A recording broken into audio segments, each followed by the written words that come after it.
And welcome to another edition of the EGlaze Chronicles. I am your host, EGlaze, and welcome.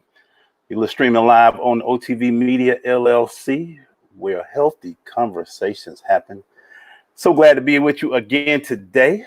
Let me check the number 45th show, number 45. Tomorrow, we have my man John Bill in from Orange Room Radio, producer, musician, does it all, father, husband. We're gonna have him on. But today I got a friend of mine who coming on. Once he come on, I bring him on. Greg Clay. Um, when I think of working for your community, he's the guy I think of. He's the one that who puts in all that work and does great things for the city. Sorry about that, guys. ATL born, FAMU. He's one of those guys, good guy. We're gonna just jump in and talk about a lot of good things that's going on in our community, in the ATL, what he has going on, and things of that nature. So, as soon as he joins, we'll bring him on. Right now, just trying to get it on. We stream live from Facebook and YouTube. You want to watch any of our other shows, please just go on to there. You can see Facebook, some old shows that we had on there, Facebook, YouTube shows, where we continue to have healthy conversations about things that's going on in our community, what's going on in the nation, the country, the world, and just a place where we can be free and talk. And that's what the purpose of this show has been. We started right when the pandemic started, and we couldn't really go out. And for those out there, if you're listening, don't fight the mask. There have been studies, people are seeing this. I haven't heard of a cure. I know y'all want to get outside, but please take care of yourselves. It's not worth trying to prove anything to anybody. If you just because you want to do a little uncomfort, but just take care of yourself. It'll be worth it in the end. Shout out to everybody out there. It's June the 30th, the end of another month in 2020. July 1st, 2020 will be coming up. And how will you prepare for that second half? You're at halftime right now. We're at the time where you've gotten through so far with 2020. What are you going to do to get ready for the rest of 2020? You're going to just sit back and say, I don't want to do anything because I'm a little afraid? Or are you going to go ahead and jump into this thing feet first and finish strong? I think that's what we all are looking for. I think that's be best for us, is to go strong into the second half of the year. We can't predict what will happen, but we can try to wake up every day trying to do our best every day. You can choose two things you can choose when you get up every morning. You can be sad or you can be happy. You can be mad or glad, more than two things. But it's the way you decide to choose to take on that day. And if you can take on that day one day at a time and just do your best. And I don't know how I get into this speech of you, making you feel good speech, but that's what we're talking about. So Greg Clay will be joining us. Friend of mine, known him for a few years now. Shout out to Tavares Stevens yesterday. Great show. Love talking to him. He was one of my good friend of mine who's a minister. Wanted to ask him a few things and get his thoughts on some things, and he was very candid, and that's what we do on this show. We be very candid on the show. So let me check to see where Greg's at. So, and once we get him on, we'll start it and get it going. On Thursday, of course, you can catch us on the Crush Sports Network, as we do the Crush every Thursday at 7 p.m. I have some other interviews showing up as well. I'll be interviewed by a few people. A friend of mine, Daryl Owners out of Virginia, be interviewing me, and I think next week I'll be on with the minister. But for now, one of the smartest people I know. He always outdresses me, so I'm just gonna bring him on because I know he's gonna be tight. He's a good friend. I'm glad to call him a friend, and he's somebody who in these times you want to know and want to talk to because he is doing so much for the community, and he's ATLian, FAMU, HBCU in the house. So let me go ahead and bring my fam on, Mr. Greg Clay. Oh, what's going on, sir? Glaze, what's going on, man? How are you, brother? Hey, man. I'm good, man. I'm good, man. Hey, man, I see you down there running. You marathon, you distancing now? I see you getting your 5K on. Man, listen, Glaze, man. First off, man, thank you so much for having me, man. I No know this problem, man. conversation is going to be awesome. Yeah. To be featured in the lineup with Tavares, and then tomorrow you got John Bill, man. Tavares knows, I think, the world of him, and John Bill is one of the baddest band members, band leaders in the land. In the land.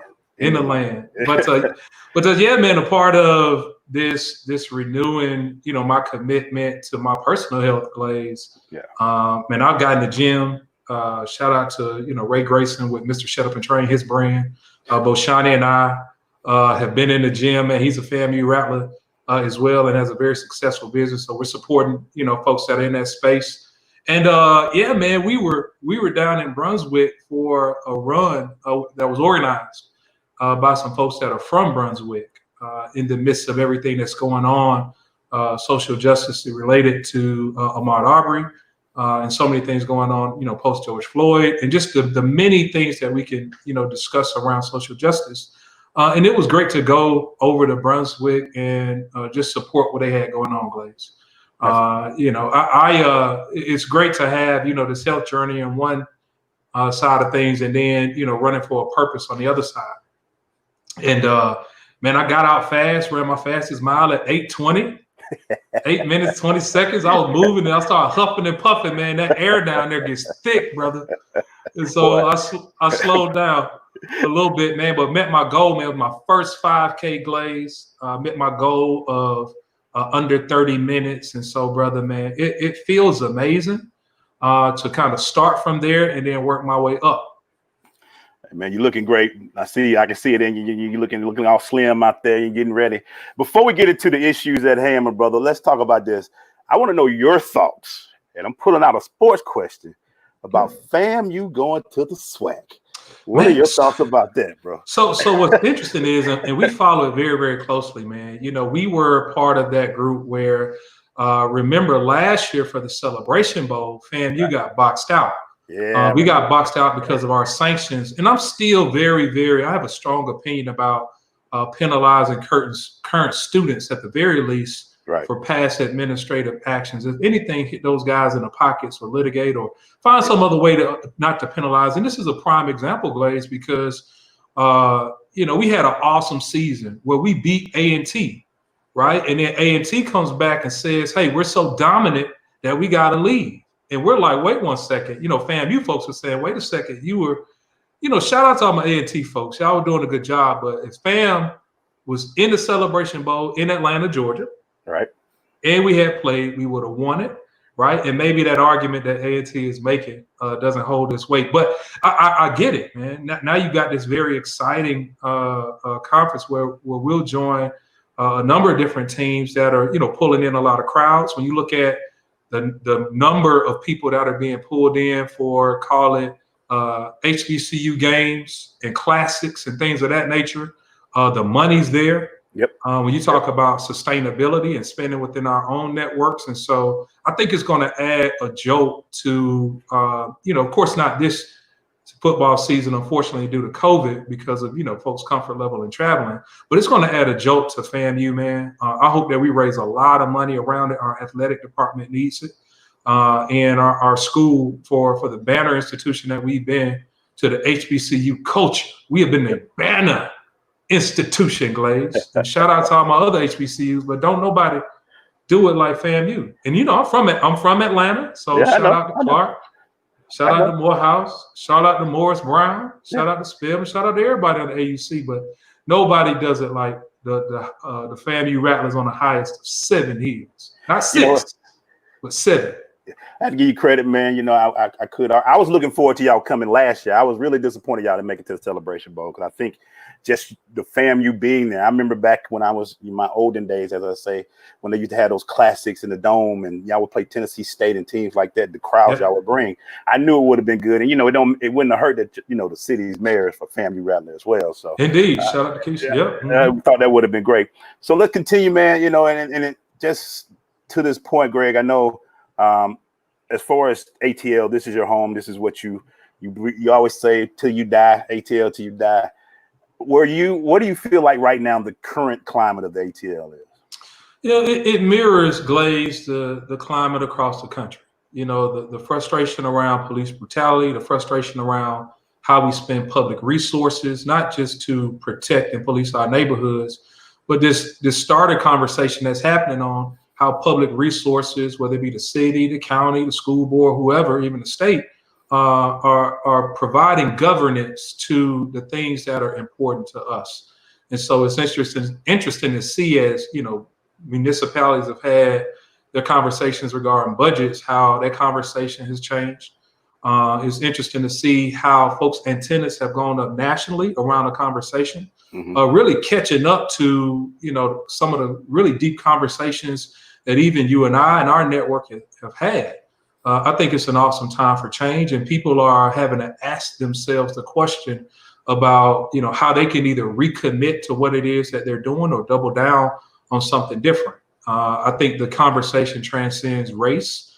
You see a lot of the dialogue that's happening for other folks other than African Americans in this country, and it's been interesting to see. But you know, Blaze, for someone that deals with root issues in communities, from the streets to City Hall to the ivory towers, if we're not talking real conversations about where the resources are going, how you sustain those resources for people that look like you and I, then we're missing the conversation totally.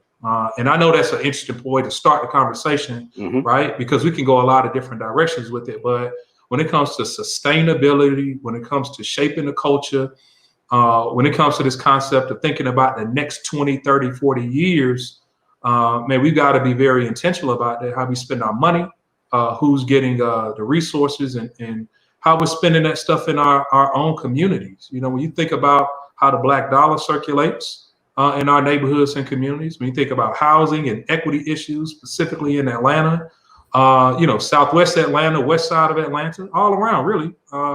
And even in the metro area, Glaze, right? You know, the lines get blurred off of our experience going down to East Point, College Park, Hateville, you know, the way we kick it in the metro area. You know, how are we talking about those things in a regional way as well? And so we just got to be very intentional about it. And from a solution standpoint, Glaze, be willing to be a part of that 10, 20, 30% that are doing the work. Was it inevitable what happened? Was it just time? Was it just what happened with George and Minneapolis to what happened in our backyard? Was this just inevitable what we saw? Was the community just boiling over?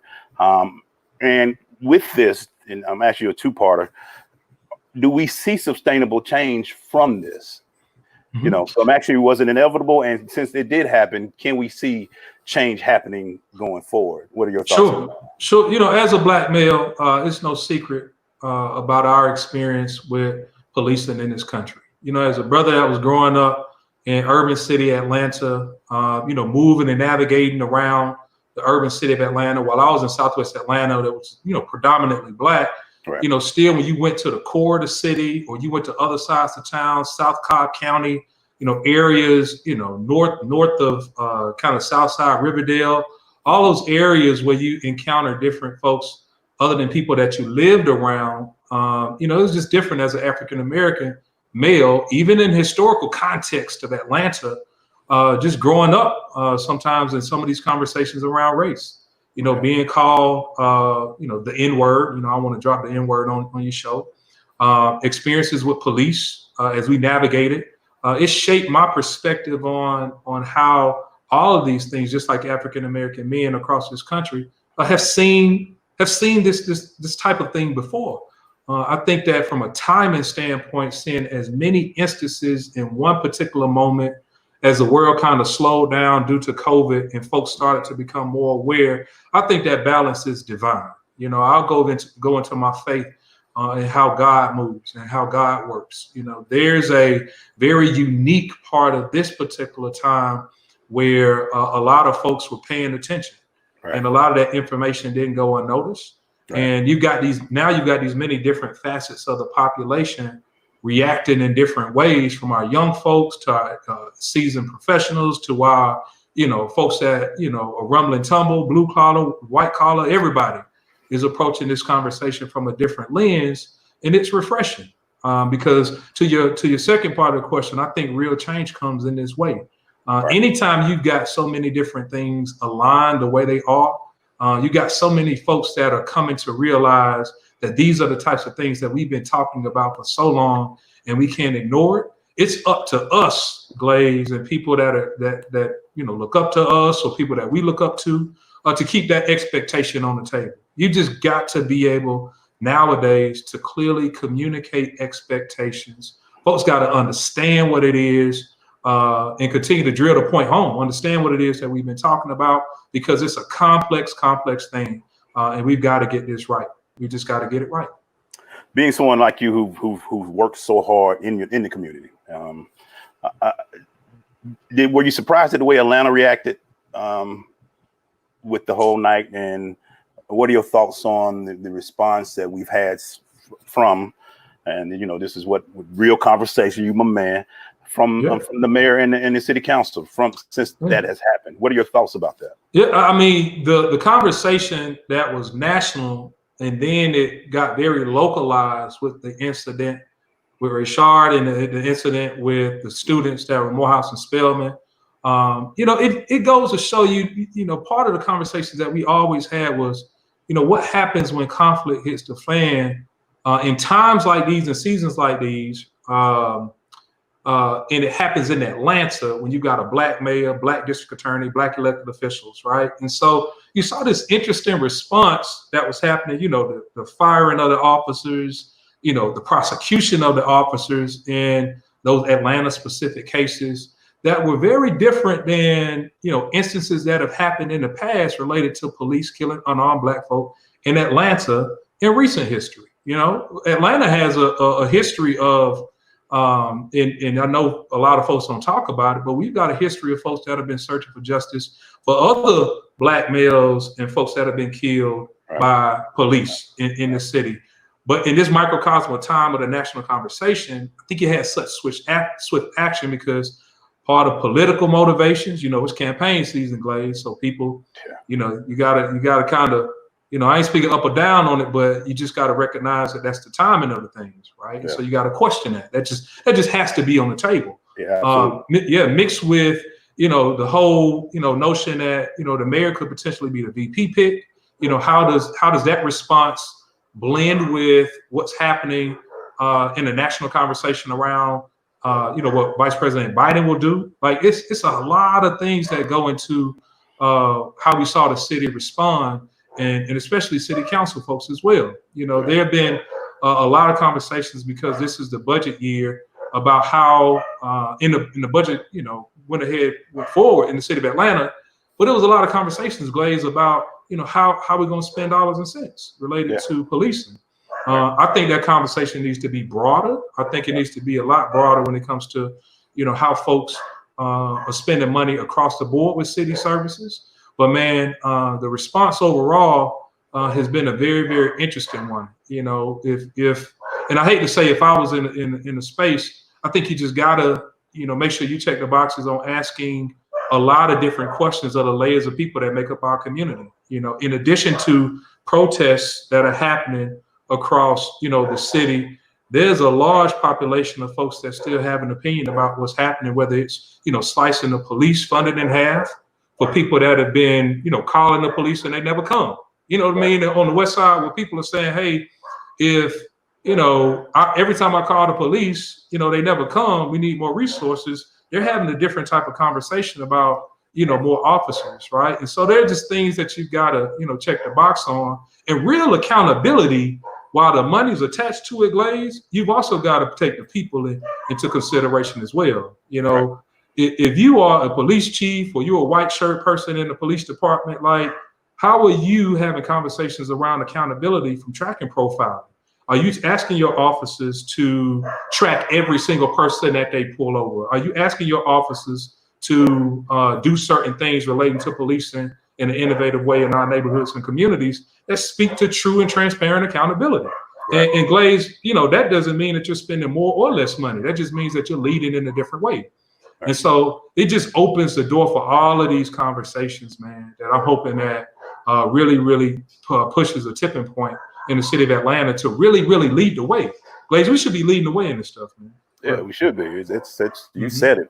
Black mayor, black AD, black council. We should be leading the way. It should be. We should be the place where we can be seen as this happening. But let me ask you this, and this question always hits my mind. As far as, are we ready as a community to hold people accountable, to make sure people accountability is there as a community? Are we? I think sometimes as a community we just accept what happens, and we talk about, do we put the right people in place? Are we just on the sideline looking, or are we trying to?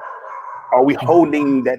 Do we know what finances are going in and out of a community? Are we just saying defund the police? Okay, if we do that, what is the plan to make it? What are the plan to do with that money? So, are we doing the right things as a community? Are we focusing the right thing?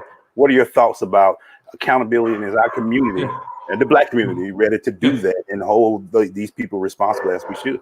I think we're going to hit, Glaze, a turning point in that conversation in this particular season. When you think of, the 60s and 70s, when you think of the 80s and 90s, 1980s and 90s, how political representation was an issue. Now that we've got political representation, you're still dealing with these issues around equity. And so even the frustrations in a city like Atlanta that says, hey, we've checked all these boxes from representation, but yet we're still the most inequitable city in the country when it comes to economic mobility.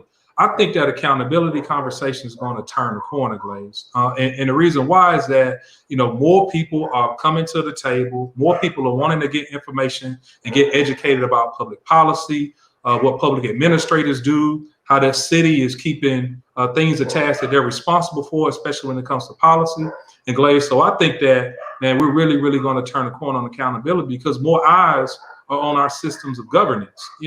People are asking questions about who their elected representatives are for the first time in some cases. And even people that may have pulled away from the process that knew or know a lot about, politics, the stakes are so high now that people are coming back to the table, at the very least, to offer solutions to some of the issues, but to be a listening ear and be a leadership ear at the table as well, man. One of the things that, and I see State Farm is opening up the arena to have the world's largest precinct. Man, so what was interesting about that, man, we were throwing around the conversation. We said, man, the Falcons ain't doing nothing with the Benz, man. We should open that up. And then a few days later, you see that happen. But when you look at the challenges related to the elections and the Office of Elections for Fulton County, and I know some of the people over there, right? But I also think some people should go, to be quite candid. When you look at the issues that were happening in some communities and what we already knew about, polling places and precincts, like that type of stuff just shouldn't happen, Glaze. And when we got these assets in our community that say, hey, instead of 200 people standing outside, put them in a queue line, right, around, the football field. Falcons ain't scoring no touchdowns, so we tap dance all in that end zone. You know what I mean? Right, exactly. Right. And so, space the people out. And it also reminded me of a solution. It was a community out west. I forget the city, and I know I should have my resources straight before referencing the Glaze. But you saw some policymakers that instead of meeting at like the Capitol where, social distancing wasn't permitted, they were meeting in like large arenas and large stadiums in order to have social distancing to keep the continuation of government going. And so I think it's really, really cool that we're able to use an asset, the people's asset, like Phillips Arena, where the Hawks play. God bless the Hawks. And while, we know a lot needs to continue to happen process and procedure wise, for those folks that'll be voting down there, I don't know if it's going to be early voting. I early voted over at one of the Adamsville Recreation Center, C.T. Martin facilities, and I stood outside. I can only imagine if I went to early vote and that same amount of people were there, we wouldn't be outside in the elements. We'd be inside, kind of waiting our turn. So I think it's cool. I don't know, and this is an education for me, but why do we continue to have this voting problem as much as we do inside the city? I ain't gonna lie to you. I'm outside the city. I'm in car, and it was quick. It was ran in and out. Voting happened, but I don't want to say every 4 years, but it seems like we see this problem where we have hours. People are voting to 9, 10 o'clock, trying to get their vote in, and it's like I don't want to say like it sounds intentional, Yeah, but it just yeah. looks. It just looks bad. You know, it looks suspect. Right. It totally looks suspect. And that's what I mean about the accountability conversation now. So people that have said and asked these questions time and time again, in this type of season, right? If people don't get it right, in my mind, I'm expecting when it comes to full accountability, whether people are fired or processes are completely transformed, like there's a 180 with certain things, this is the season and the time for those types of things to happen. I mean, for those folks from a political standpoint that know what's going to happen in August, that know we got a presidential election in November, and folks don't want to be sitting outside for 4 hours, Blaze, right? And even if you were to go, let's say, to your polling precinct, or even in my case, right, to go and early vote, it wasn't a terrible wait, but even to get in there, when they printed out the new receipt on the new machine, right? We standing at the scanning machine, Glaze, and the thing won't scan, right? A line's forming behind me, so the brother says, "Hey, man, let's just go over to the next machine," right? And so we tried on that one. He does something, and it takes. Glaze, that type of stuff shouldn't be happening when you talk about the sanctity of our democracy and being able to cast your ballot, right? The confidence that we're trying to put into certain neighborhoods and communities and demographics of young folks around being a part of the political process of casting ballots, so that you're building a voter profile. So you're saying, whether you're in an apartment complex or on your street, that, hey, I may not know who to vote for at particular times, but I'm casting the ballot rather than staying home. That's a part of our political leverage that we've also got to tune into as well. You know, I'm not saying go down the roster and write in Coach Glaze's name or Coach Clay name, right? But I'm saying there's power in casting a ballot, right? Now we know who we need to cast a ballot for president this go round. Yeah. Don't get it twisted. You know, I got my Uncle Sam, but point image right there. Yeah, right, exactly. Don't get it twisted. Right, so you know who to vote for. But when it comes to municipal elections, when it comes to any season of needing to cast a ballot, whether it be for a person or referendum, in our neighborhoods and our communities, we've got to be able to say that people on our street are casting ballots and wanting to be a part of the political process, so that elected officials, whether they go into the county building or to the White House, know that our neighborhoods are being a part of the process. Too many times we stay at home because we may not know anybody, right? Exactly. It takes a candidate's job to get to know their constituents, yes. But being a part of the fabric of this system, we've got to be able to flex that muscle, because our voice is different than our vote, Blaze. Our voice is different than our vote. You know, we use our voice when we need to. We use our votes when we need to. We need force when we need to. We use, you know, the different things that God has provided us with. But, you know, I don't want to be long-winded about it, man, because I know you got a lot of questions. But, you know, those are my thoughts on it. We've got to get this thing right. And if people get fired, you know, in Fulton County, I know that they've got a task force. Rob Pitts with Vertical with a task force. I know some people on that task force got to be taking a look at some processes and procedures. But, you know, I don't want it to be the beginning of August, right? And none of the stuff has been corrected or fixed. You know, that's just unacceptable, man. It really is. It's just one of the things. Shout out to Make Show. He was like, we brought up the State Farm and being able to do that. And and shout out to Amber, because going back, I'm gonna keep you brought. I guess the word for the day for me is accountability. Yeah. You know, and that's the thing. Because I just and expectation too. And expectations. It shouldn't be. This stuff should be done. And like you say, you see the State Farm, like you said, in August. If it's still going on in August, we have a problem, because we know how important this election is in the city of Atlanta now. With everything that went on, people got eyes on it. But let me just go back to you. Let me start with you for a little bit. You ran for the council, and we were unsuccessful. And I say we because you're my family, they're family. But you still have eyes to be in that. I think you can do more. You do a lot in the community anyway. But do you still have that hunger to be an elected official for your city?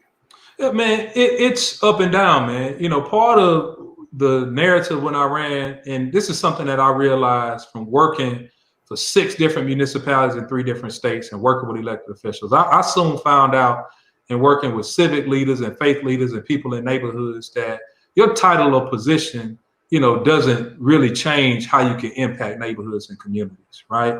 But in order to change and push policy and do legislation, it certainly requires, thought leaders and folks that are willing to lean in to be in these spaces, because they're the people that are voting and introducing legislation. And so there's still a passion and a drive for me to pursue elected office, because I still believe in the sanctity of those positions. Now, it may or may not be the role that I ran for before, but in the context of change that I wanted to see for my immediate neighborhood, that's what I pursued. And God bless the folks that went forth in that role. And so, it's something that I consider. And, Glaze, I was grateful, man, to have so much support before, during, and after.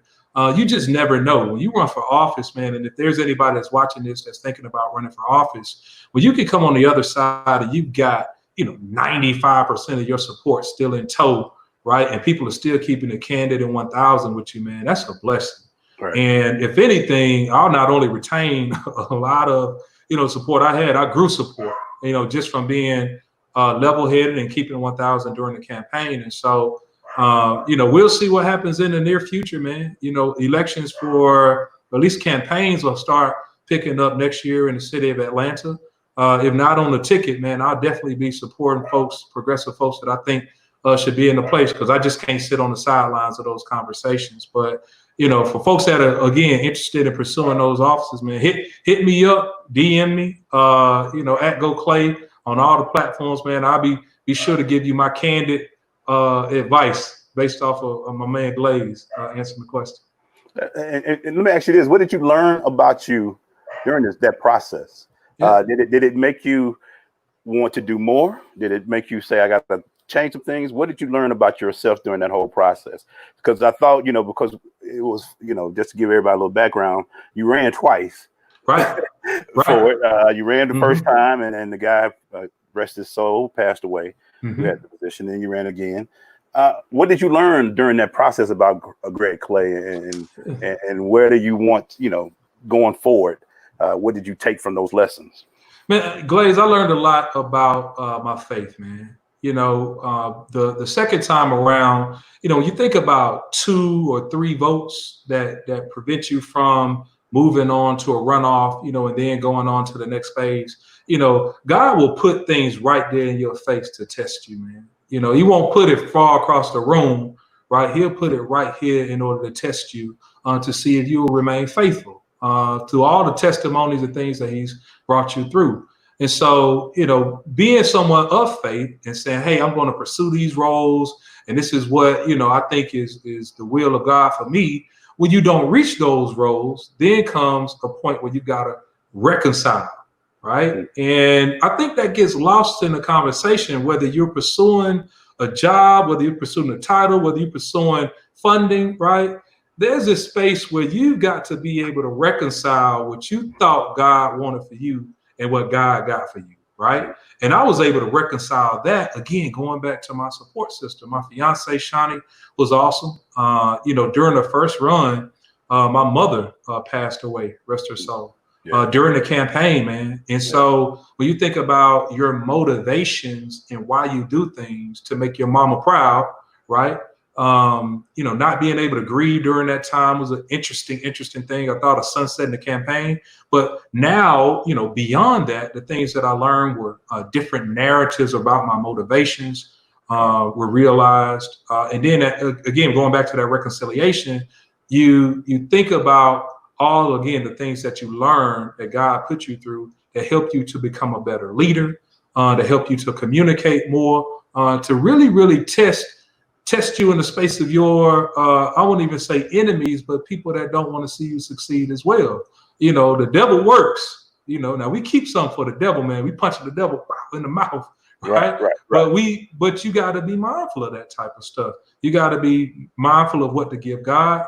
You got to be mindful of how you walk in certain things. And at the end of the day, man, we all wear our crowns, man.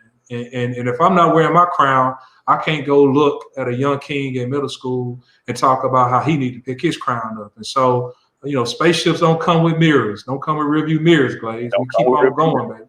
Yeah, we too blessed to stop now, man. And so, again, bro, we stay plugged into the process. we look for different opportunities, and we just keep on trucking and going. And I appreciate you and your support. And shout out to Maceo, man. I had a good time on the show. When during campaign, I was on the show as well, man. So yeah, I appreciate it. That was awesome, man.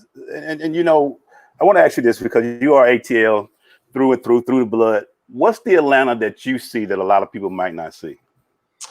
Man.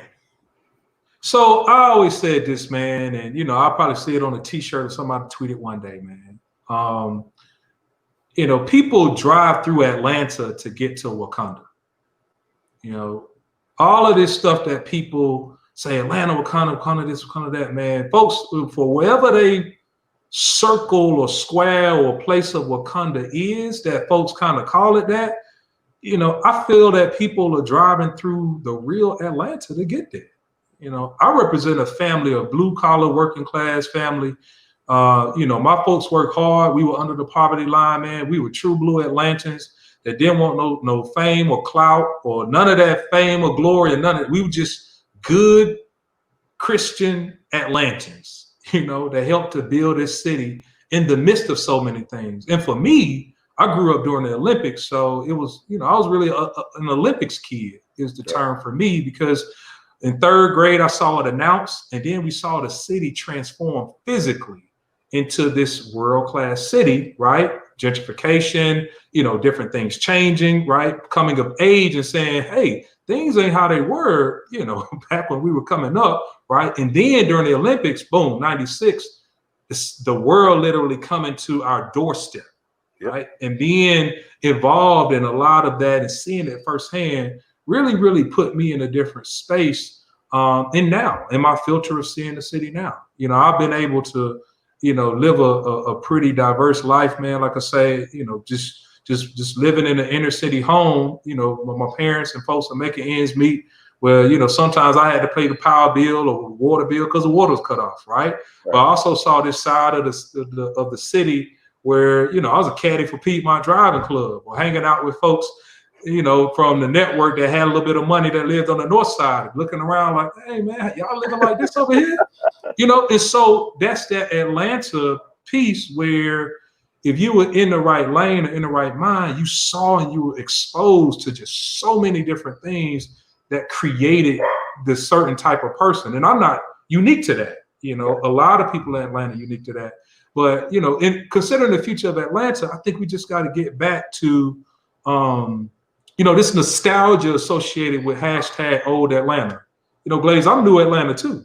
You know what I mean? I'm not letting the new Atlanta train leave without me being on it and my perspective being on it. And I think that we've got to adopt that, because the things that we saw 3 and 4 and 5 times growing up, that's now on their 6th iteration, we got to remind people that may have just been here 5 or 6 years or even 10 years, right? That, you know, we 4 generations in. You know, my great grandparents, you know, been doing this stuff. It's just a different type of narrative that I'm inclusive with, but at the same time, you know, I see, for example, where I live, the cranes going up when you talk about housing. Right. Those projects ain't stopped, Glaze. Those condos and those market rate places to live, that stuff ain't stopped, Glaze. But on the other hand, you talk about affordable housing projects and things that are being made for like people that really busting their butt for Atlanta, you know, that's on MARTA taking an early train and a late train. Bro, them projects, man, good luck to see a brother banging a hammer over there.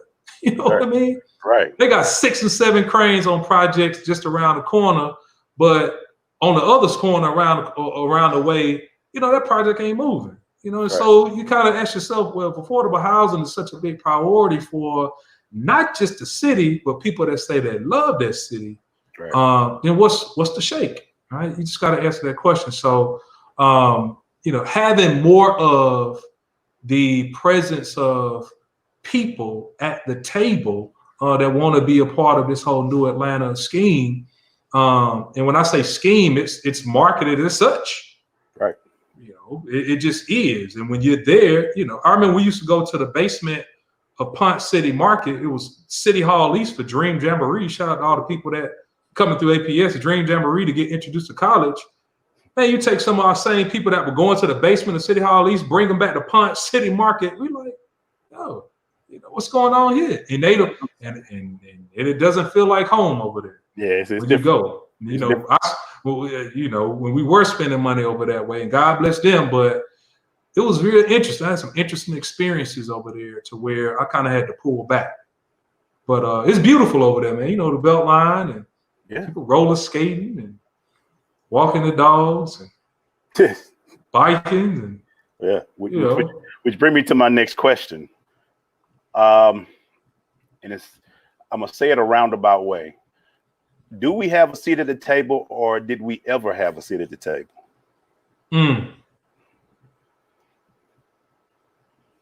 It's a tough one, boy. I'm gonna say we thought we were sitting at the big boy table. We were sitting at the kiddie table. We were sitting at the kiddie table. The kiddie table where they drop off half the sandwich. You don't get the whole sandwich. They give you half the sandwich because your stomach ain't that big. You like, hey man, I'm a kid. I can eat more than y'all, right? But they give you half a cup of juice, thinking you're gonna be all right.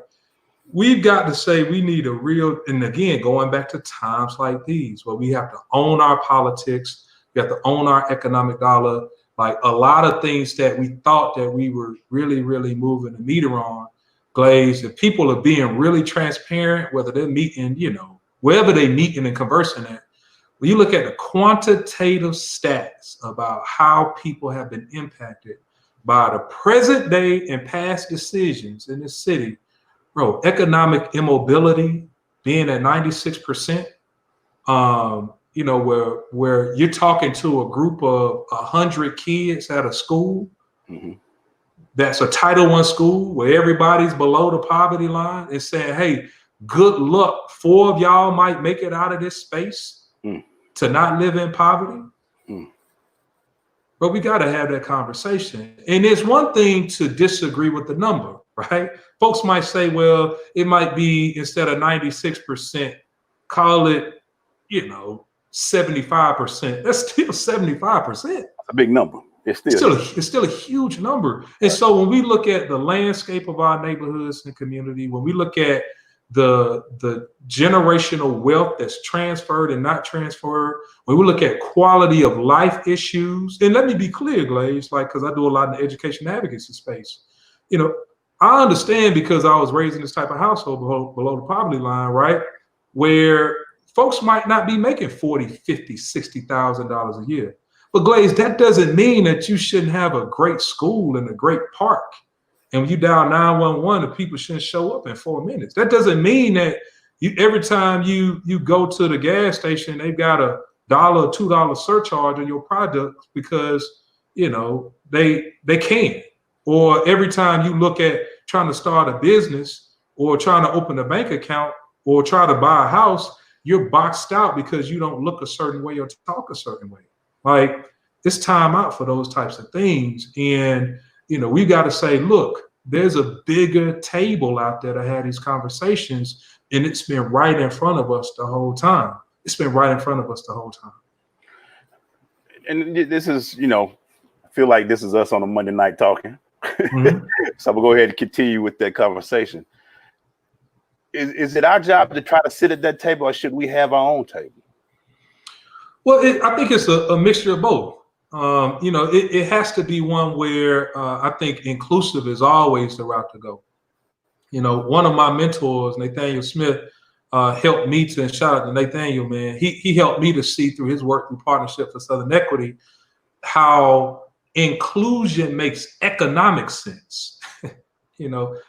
Excluding folks from, contracting, excluding folks from being participants, excluding people from living in certain areas. Like it doesn't make, we're not being our true economic self when there is exclusion. Now, while we must have our own, because I think that is where true ownership really, really lives, right? And when I say own, I mean, if I want to buy a t-shirt, if I want to buy a cup of coffee, if I want to buy a car, right? I think that those are parts of the conversation when it comes to how the dollar circulates through the Black home and Black businesses. But there's also, when you consider markets, big pieces of the pie that are out there that might not be owned by Black folks, right. And I think that we've got to continue to leverage, especially how we spend our money, with certain companies, how we spend our money on certain sides of town, how we buy property and real assets on certain streets and in certain corridors, and even from the commercial side, how we invest in certain areas. Just having the economic respect of folks is something that I think will evolve out of this conversation. But again, Glaze, it's something that we have to expect of ourselves and hold ourselves accountable to it. Way before it was, and I'm not giving any credit, way before it was cool to what folks call buy black, I was being very conscious, and a lot of people being very conscious of that, because you understand that that's how dollars and cents trickle down to certain things. And so not just on the retail side, we've got to open up supply chain conversations. When you think about how those things get to the shelves, what are those logistical streams, where are things being produced, who has land where things are being produced and grown, who has distribution warehouses where things and products are being held before those trucks get there. There's a lot of stuff that goes into commerce, especially in a state like Georgia, where geographically agribusiness is a big business from coast to coast. And so how are we including ourselves, not just on the retail and the consumer side, but also in the logistical side, the supply chain side, and the production side as well? What are some of the, you can tell, but what's some of the things that you have focused on now? You got your own that you're really pushing, not only for yourself, but for the community. Because I know, like I said, you ATL, Maze High, do your thing and see what it says. But what's some of the things you got that you're working on now to help push forward and push us? While we have this moment is on us, what are some of the things that you're working? Certainly, man, I'd love to share it. And there's two things that come to mind. Now, I'll get to the education advocacy piece because education transformed my life. My access to education transformed Greg, the knucklehead, to turning my life around as a junior in high school through a great counselor. So I don't want to put education on the back burner, but I want to talk about the economic piece first. It was June 19th, Juneteenth, we did an event called Power in Our Purpose, to where I had a number of different people come out and speak about, their faith, investing. It was almost like a TED Talk. Someone told me, and it wasn't designed this way, but someone said, Greg, that was just like a TED Talk, man, you got to continue that, which I will. And it really, from that moment, put me in the space of thinking about raising capital and raising funds for specific types of projects in our communities, where that conversation is beginning to evolve right now. And so for things forward, you'll find that Greg will be in a space of not just putting capital towards certain things, but also raising capital around some of those supply chain and logistical things that I just referenced. When you think about grocery stores, when you think about produce, working with Black farmers, working with folks in the agribusiness lane, and certain products and things that we might get on the retail side of things, Greg will be involved in that space. And so not just, again, from investing and raising capital, but promoting and working with those in those spaces in order to make things happen. I think of folks like Jay Bailey, who's, with the RCIE, who's a good friend of ours as well. All the businesses that he's bringing to the table, how do we apply capital to provide the markets for those things as well, so that those businesses are sustainable, whether they're services or products, right? And so helping to complete that circle is something that will be a part of my life's work. And so I'm really, really excited about the Power in Our Purpose conversations that we've having, because, I had to go back to the lab and think about, in this season, Glaze, how I was going to double down on the things that I've been doing. And while I've been very active, in this particular season, what does that level up look like for Greg? What does that writing cycle look like for me, and finally working on my first book, things of that nature, right? And so I'm excited about it. I really, really am. And folks can follow me on Instagram, or go to gregclay.com to sign up for, all the updates and things and information I'll be pushing. The second thing, Glaze, when it comes to what I've been working on, and what I really, really will never switch up on when it comes to my life portfolio, is this education piece. we have got to expect more from our learning centers in our community. Right. And whether you're a public school person, whether it's the traditional school that your grandmama and your mama and your cousin them went to, or whether it's a charter school because people been fed up because the traditional school ain't doing what it's doing, whether it's a private school, homeschool, whatever the conversation is for you and your household, because people make those decisions by household, we've got to talk about education in a different way.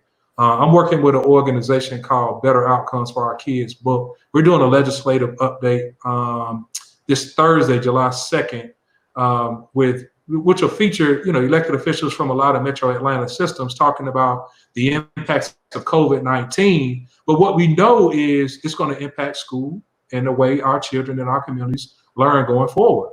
When you think about equity in dollars and cents being raised during COVID-19, on the same flip or the inverse side, when it comes to children, middle school, high school, elementary school that were impacted not going into learning centers and schools, Glaze, that gap is widening by the second, man. Right. It's widening by the second. Right. And we've got to be able to have candid conversations about that. And folks have to ask the question, even if you don't have kids, what am I doing to make my local neighborhood schools better? And so while I sit, man, at the intersection for so many different conversations, for so many different types of schools and ideas and thoughts around learning centers and how kids learn and youth development, man, we've just got to be able to answer the question of no matter how much money you're making, no matter what the median income is in your 2 or 3 or 4 square miles, how do we make our schools top-notch schools where kids are learning to read, write, critically think through problem solving in order to do whatever their heart desires to prepare them for whatever career it is or whatever lane it is that they want to go into, so that they've got those keys on their chain in order to open up any particular door. You're right about that. I always felt like education shouldn't be, I hope this is a good school where I can do some things. It should be an opportunity wherever you go, no matter where that neighborhood or wherever. You should be able to go to that school if you want to achieve. It's cheap. Man, listen, bro. And I know you've been in schools, but our learning centers aren't daycares, man. It isn't drop your kid off, man, and good luck teacher, right? Right.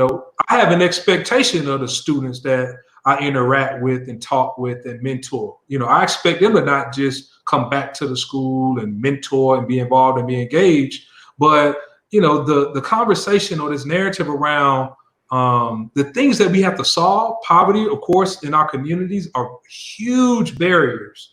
But when it comes to reading on a level that is comparable to your peers around you, right, like we've got to be able to fight through some of those things. When I talk to some of my folks in education, I remember a young brother that used to chair the school board, Courtney English. He said, it's tough for kids to learn in the classroom when their stomach is growling. Yeah. It's tough, man. It really, really is. And so if you're not providing a meal at the school, it's just a tough barrier. But even in the midst of that, right, when we talk about leaning on our faith and being our best selves, no matter the situation or circumstance, we got to have expectations to grow our minds, man, because if you can't read and critically think, you can't express yourself, right? If you can't read and critically think, man, you can't decipher content. Right. We just not being our best selves. And man, I see so many dreams on the sideline, man, with folks that I interact with, man, that we try to save or not save. I take that word back. We try to talk to and coach and guide who we can. But bro, folks got to do more. And it starts with that expectation of the school. Don't just, like private school, like a lot of people opt into private school, right? Mm-hmm. If that's best for you and your family, so be it. But there are some awesome, awesome opportunities for our traditional public schools, some of our charter schools that have went vertical as well, for people and families to get engaged. And I think that, and this is a controversial point as well. I mean, I think that public officials should send their kids to public schools. They should. I was having that conversation earlier today. Folks said, well, Greg, you can't tell people where to send their kids. I'm not telling people where to send their kids. It's just, my opinion is if you're a part of a public institution or senior government for a public institution, it's just like how we used to go into, and I'm telling my stories, how we used to go into the China cafeteria on Campbellton Road back when I was growing up, which is still there, Blaze.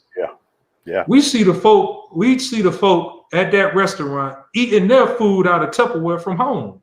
And we be asking ourselves the question that, 16, 17 years old, like, we just spent $8, $9 and they're not eating their own food. Like that was the first time that, for me in my development, it's, in my adult years, I'm asking the same question.